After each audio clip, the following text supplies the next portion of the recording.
Greetings and salutations, ladies and gentlemen, and welcome once again to the Storyteller's Corner. I'm your host, Joshua T. Calkins Truergy, also known as Byron of Sidious.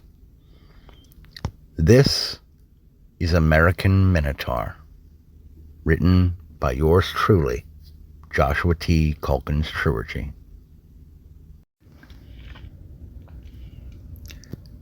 Chapter 14.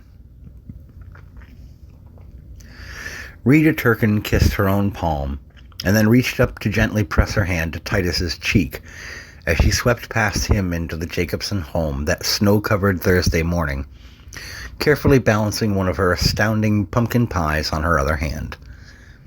Linda took the pie from her, while John gave her a brief half-hug, given the condition of his right hand, and pleasantries were exchanged.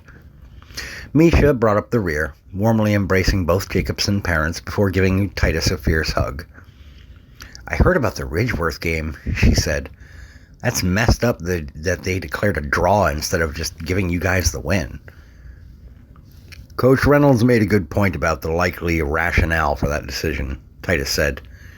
"They had us pretty much dead to rights even without the cheating element involved." Making their way into the living room, Tyrion following with them, Titus and Misha sat together on the couch, while the Turkin patriarch sat in John's usual seat. "Misha was just telling me about that on Tuesday," the elven illusionist remarked. "Was there ever a determination on who placed the enchantments on the equipment that they were using?" "No idea yet, but Ridgeworth is cooperating with the NCAA on the investigation," Titus replied. "It's sort of fascinating from a law enforcement angle. Was someone on their coaching staff looking for a purely competitive edge? Did someone have money riding on the game and they were trying to rig it for a payday? Were the players aware? There's a whole mess of questions I'd love to dig down into about it, but that's kind of beyond my purview, you know?"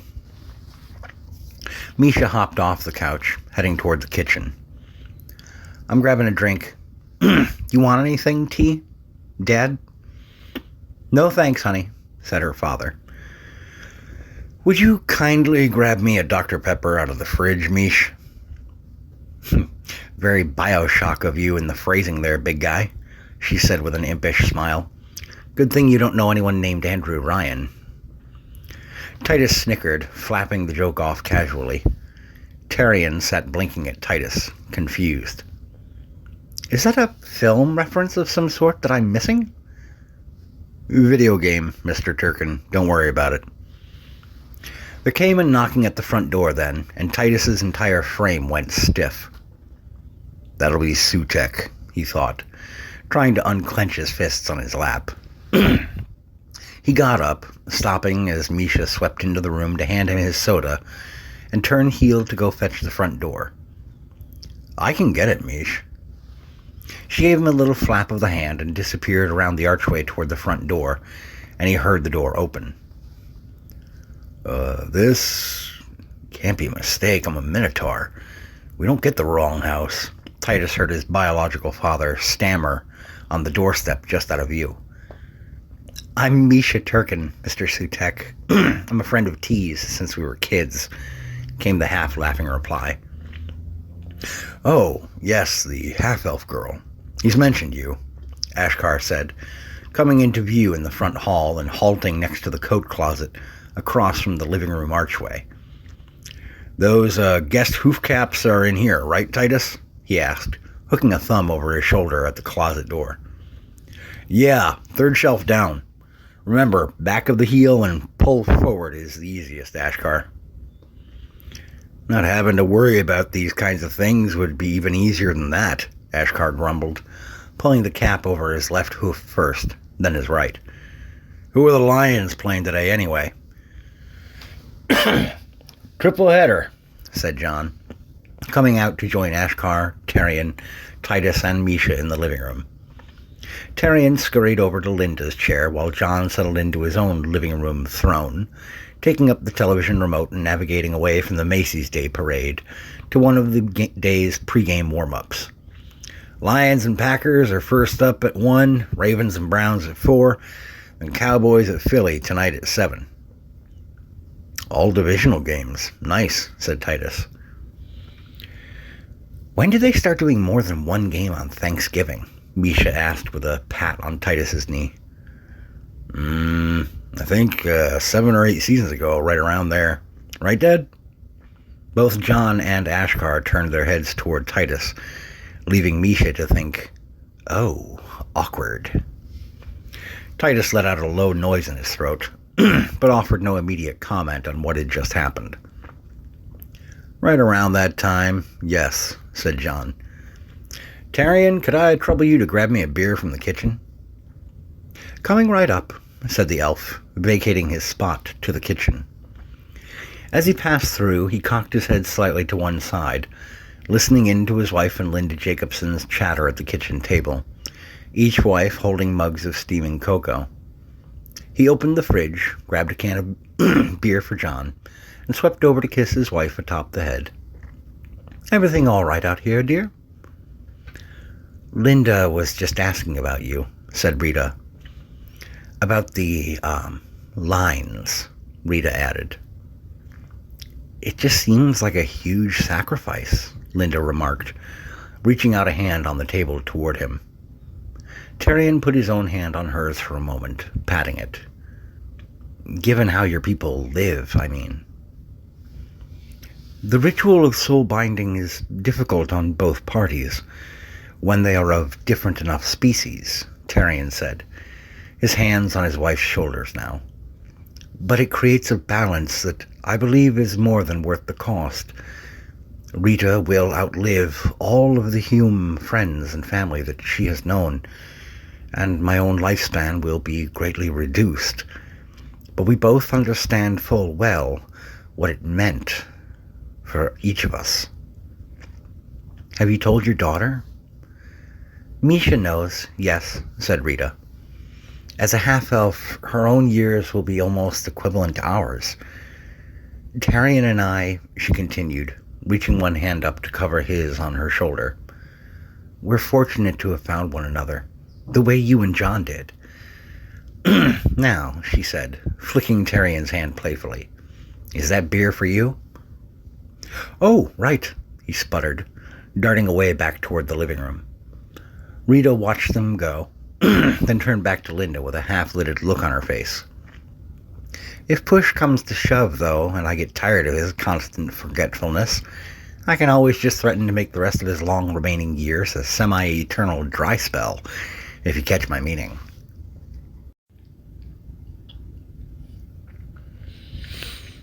Everything will be ready right about the time the game's over, Linda informed those assembled in the Jacobsons' living room, slipping back into the kitchen with Rita. Titus sat on the edge of his seat, locked into the game, which was about to go to halftime with the Lions in possession of the football yet again, threatening to pile on to an already embarrassing lead over the Packers, 24-3. Even if they didn't punch it into the end zone from where they were, on Green Bay's 4-yard line, they still had a timeout left and could tote one more field goal through for a 27-3 lead going into the half. Add on top of that they'll be receiving the ball after the half, and this thing's pretty much got all the nails in the lid, Titus thought. His tension and anticipation had less to do with the game, though, and more with his plans for halftime. He'd gone over and over it in his head that morning, and had decided that, rather than ruin a perfectly lovely holiday meal for everybody, he would use the break in the game, which he knew full well his father wouldn't give up watching through before sitting down to eat, to confront Ashkar about not coming to even visit his only offspring when he'd gotten out of prison. Titus wasn't certain what sort of excuse the older Minotaur would offer up, but he had already determined that if the man seemed at least genuinely contrite about it, he would offer open forgiveness. His dad's voice echoed in his head when he'd been thinking it over. "Set aside all anger," he had quoted, a rare biblical reference of the sort friends and relations would expect more from Linda than from Jonathan Jacobson. His parents had been overwhelmingly graceful in handling the return of Ashkar Sutek into their son's life, and Titus reasoned that it was only honorable to try and carry that grace forward as well, to live by their example.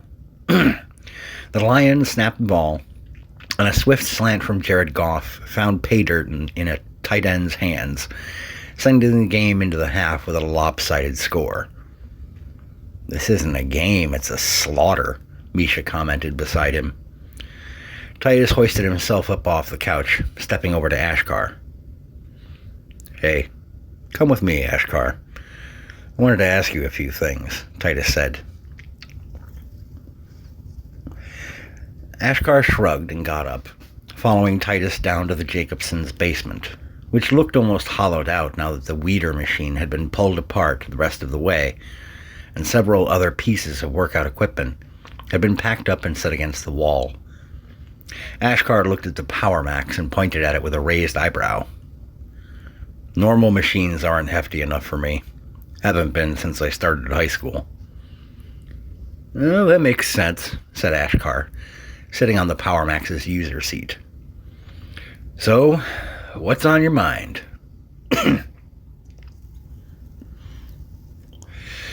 "Well, I wanted to clear something up. Something that's been bothering me for a few weeks now," Titus said, setting to slowly pacing back and forth, hands folded behind his back. "You told me before, during one of those lunch sit-downs that we had, that you'd gotten pinched for trying to break into an ATM, that was when I got taken in by the state."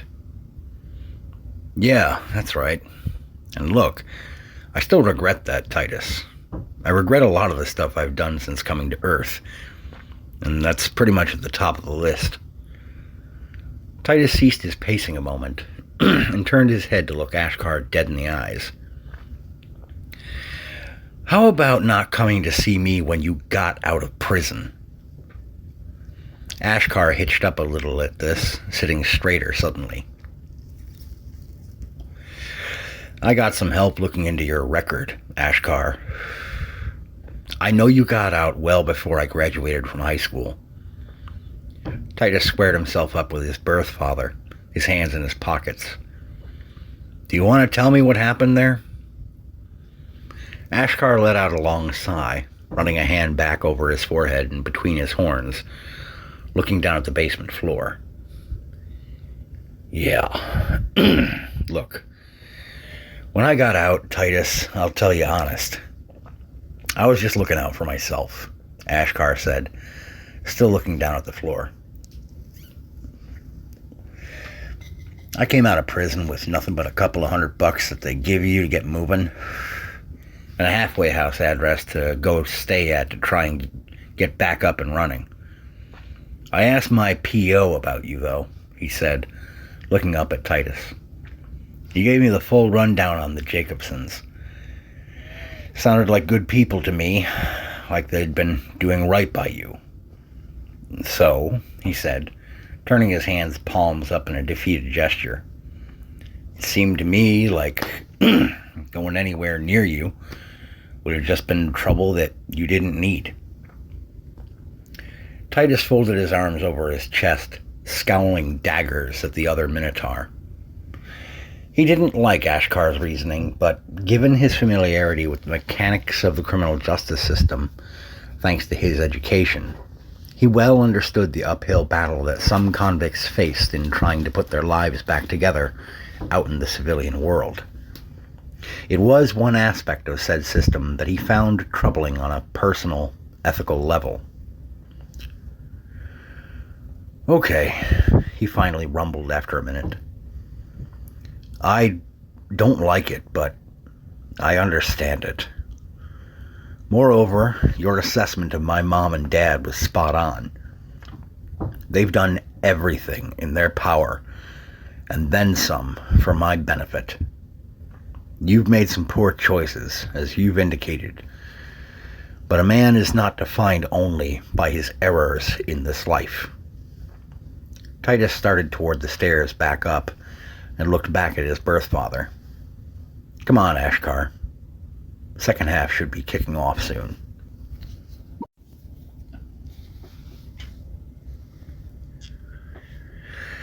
The meal turned out quite lovely, even though Tyrion Turkin's skills with a carving knife proved sufficiently poor enough that he handed the honor over to Ashkar Sutek, who deftly carved the bird up as if he'd been doing such things his entire life. You carve up enough birds over campfires in Chaldea, it becomes second nature, the older Minotaur quipped, doling out the slivers of meat efficiently. With everyone fed and happy, most of the company in the Jacobson home made their way out to the living room, with the exception of Misha and Linda, who started cleaning up and bowling up leftovers. Misha pulled the dishwasher door open, and she and Linda started loading the plates, bowls, and cups within that would fit, along with the silverware and the small rack fitted on the lower layer for it. A dishwasher pod went into its assigned slot, and Linda brought the first of the emptied pots from the stove to her left-hand sink, pressing it down into the soapy water while Misha stepped over next to her, in front of the empty right-hand sink. As Linda finished scrubbing the pot, the young half-elf woman ran the faucet on medium pressure with warm water, carefully rinsing it off.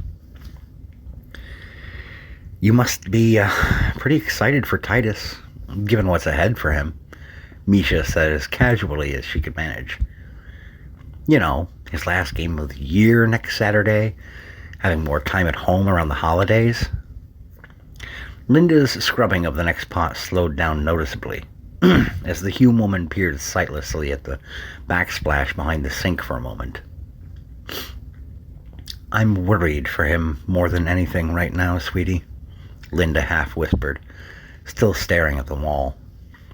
"He has such a difficult choice to make ahead of him, and less time to consider it.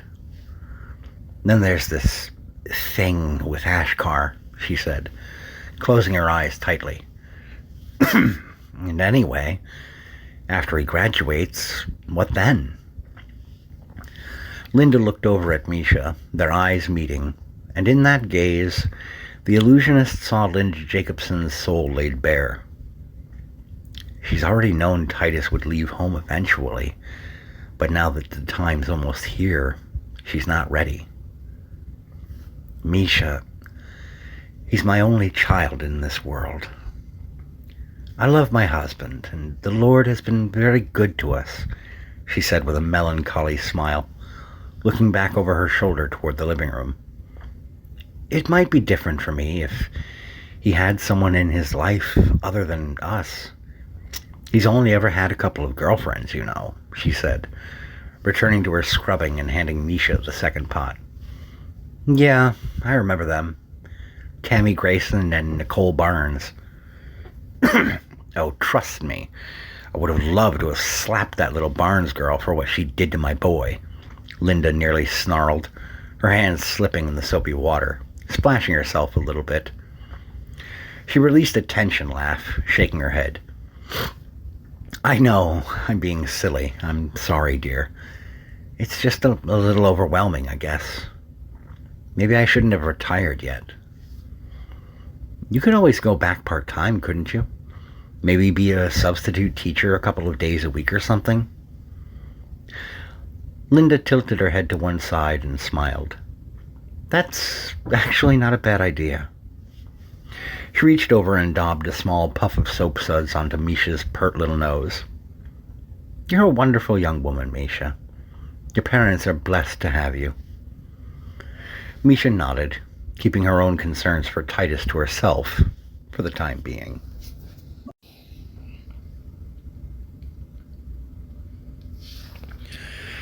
Jenga opened the text message from O'Connell and felt a small pulse of joy in what he read.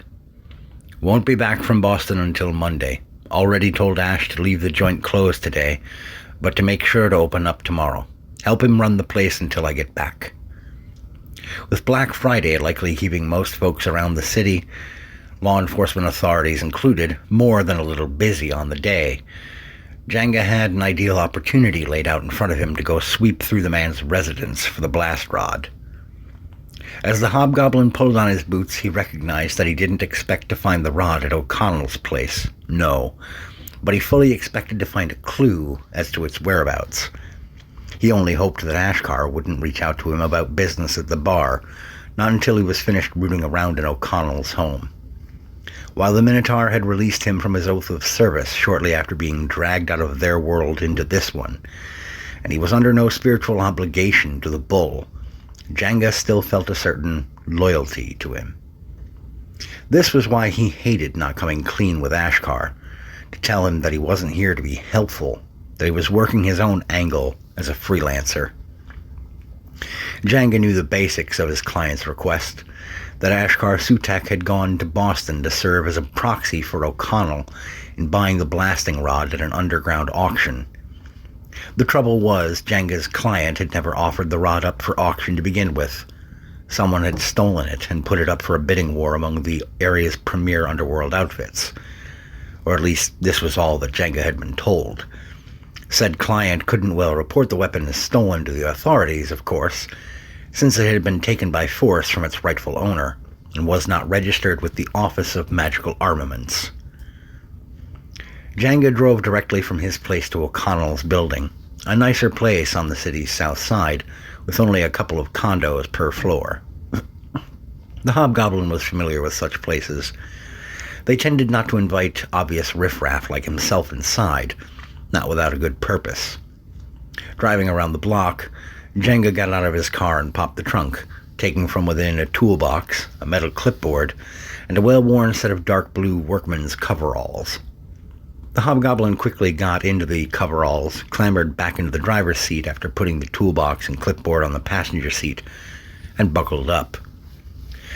To give himself an extra layer of cover, he quickly pulled out what appeared to be a generic handyman/work order form from within the clipboard, hastily filling out information to indicate that O'Connell had a small dishwasher repair job to be done, then put the form on the top of the clipboard box.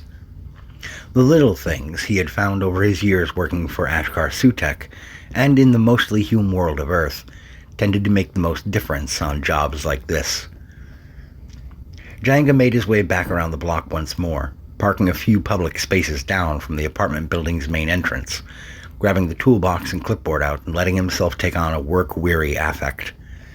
The Hobgoblin freelancer made his way inside, nodding to one or two folks passing on their way out of the building. As he got into the elevator in the small lobby of the building, one of the residents of the place swept in quickly with him, with an apologetic smile. "What floor do you need, sir?" the local Hume asked. Jenga pulled his clipboard up in front of himself and narrowed his eyes at it. "Third floor, O'Connell residence," Jenga said gruffly. "Just a dishwasher fix, probably in and out in about 10 to 15 minutes. No offense, but most folks could figure these things out with a YouTube video and some common household tools." "Yeah, but most of us don't have a lot of time for all that," said the Hume fellow, pushing the 3 and then the 7 buttons. "On the plus side, that means more jobs for guys who are more hands-on, like yourself." Jenga made a small noise of agreement, then tucked the clipboard under his arm, waiting patiently for the elevator to reach the 3rd floor. When it dinged and opened, the Hume quickly said, "Hey, if you've got time in your schedule, my girlfriend and I could use someone taking a look at our showerhead. The condo board's pretty stingy about letting somebody in here." Jenga took one step out of the elevator, paused, and put one foot in the elevator doorway, facing the Hume. He took a pen out of the clipboard and a blank order form, holding it on the clipboard after he set the toolbox down. "What unit you in?" Jenga asked. 702. "It'd be great if you could squeeze us in today." "Could be I got time," Jenga said, tucking the sheet back into his clipboard box. "If I can swing it, I'll just pop up and knock on your door if it's all right." The Hume gave a thumbs up, and Jenga pulled his foot out of the way of the elevator doors, which slid shut, removing the Hume from view. The request had given him an excellent excuse to indulge in a little sleight of hand, pulling a small lockpick mechanism from his sleeve while reaching into the metal clipboard for the blank order form. He stalked quickly down to O'Connell's unit door, one of only 2 on the north side of the floor, and he quickly deployed the lockpick device into the knob. 2 presses of the little button on the device later, he was able to turn the knob and grant himself entry into the condo. Spartan, as a term to describe someone's personal dwellings, has often been used as a shorthand for poor, destitute, or starting over from nothing. O'Connell's living room, upon which the condo unit door opened, did no such thing with a careful eye to detail. Jenga recognized the applications of both flow and quality of the unit as he eased the front door shut behind himself. The recessed sitting area, for instance, hosted only one sectional sofa and an armchair, both clad in simple blue cushions. A closer inspection, however, showed Jenga that the feet of the couch and the armchair both were ash wood, high-quality material that most assuredly did not come cheap. "O'Connell's a criminal, but he's not a cheapskate," the hobgoblin muttered to himself, nodding a minute later as he appreciated the crystal stemware in the small wine cooler just off of the living room and kitchen area. A quick self-guided tour revealed to Jenga a cushy home environment. O'Connell had one bedroom, the smallest of the three, which he used as an actual bedroom, furnished only with his bed and a dresser, and a small closet. The second of the bedrooms, slightly larger, had been converted into a kind of home office. The third bedroom had been arranged into an in-home workout room, complete with soundproof panels laid together in fitted measurements to cover the entire floor and the walls. In one corner of this room, sharing a wall with the main bathroom of the condo, there was a small one near the front entry to the residence. There was a small dual washer-dryer combo unit to save O'Connell from trips to the communal laundry room in the building's basement. "You'd never think he kept a home this nice, given the state of that dive bar," Jenga thought, carefully making his way through the home office in search of some sign of the box that the blast rod would be contained in. He was no magic user himself, but the hobgoblin was a native of Chaldea, and had a fair sense of magical and/or enchanted items in his vicinity. He thought for a moment that he had his target in hand when he picked the lock on the lower left drawer of O'Connell's home office desk, revealing a small black wooden box within. However, when he lifted the hinged lid open, he found himself looking down instead at something much more expected of a character like Ashkar's employer: a nickel-plated Glock 9mm pistol with a pair of loaded spare magazines. He shut the drawer after re-engaging the lock, poking around into every room of the condo, but coming up with no sign of the rod. Having failed to locate the item in question, Jenga moved on to going back to the home office, sitting behind the desk and opening a hardcover journal of some sort that O'Connell kept next to his laptop. Herein, Jenga found what he hoped was pay dirt. The Irish-American had written down the names and addresses of all 6 of the men working for him, and had included with crudely drawn arrows the names and addresses of their closest connections outside of the criminal element. For Ashkar, the name was Titus Jacobson, followed by the word son, below which was written the younger Minotaur's home address. Copying this information down in his own pocket notebook, the hobgoblin freelancer made his way out of the O'Connell residence.